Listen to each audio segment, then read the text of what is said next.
erkaklarga bu zo'r lifehacklardan bittasi. Bu psixolog sifatida ham, sizlarga erkak sifatida ham bitta zo'r lifehackim bor.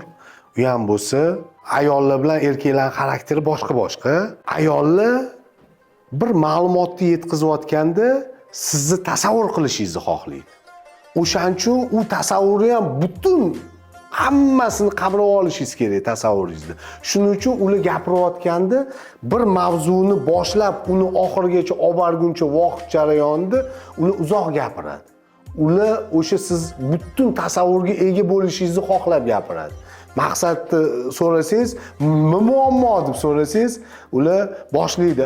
O'zi muammoyim bilasizmi nima dedi? Adasi qo'shnim keluvdi.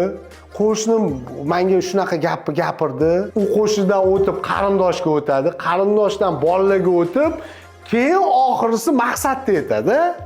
Ana o'shanda siz ayolingizni gapini yarmida bo'lib tashamang yoki boshidayoq bo'lib tashamang, gap qisqa qil, nima demoqchisan deb bo'lib tashamang, uni eshitishni o'rganinglar. Eshitib, ha deb uni gaplarini ma'qullashni o'rganinglar. Nima maqsadda ma'qullash? Ma'qullagan saringiz ayolingizdagi o'sha gapirmoqchi bo'lgan ichidagi gaplari, g'uborlari chiqishni boshlaydimi? U sizga nimadir voqeani aytib beradimi? Albatta o'sha siz xohlagan maqsadga erishasiz. Ya'ni biz erkaklar qanaqa fikrlaymiz? Bizda aniq fikrlar bor. A tochkadan B tochkaga to'g'ri boramiz. Ayol kishi A tochkadan B tochkaga borguncha aylantirib boradi. Ana o'sha paytda sabrli bo'lishni o'rganinglar. Faqatgina qaysi holatlarda siz qarshi gaplarni gapirishingiz mumkin? Ayolingizgami yoki yaxshi ko'rgan qizingizgami, gaplashib yurgan qizingizga? Qachon qarshi?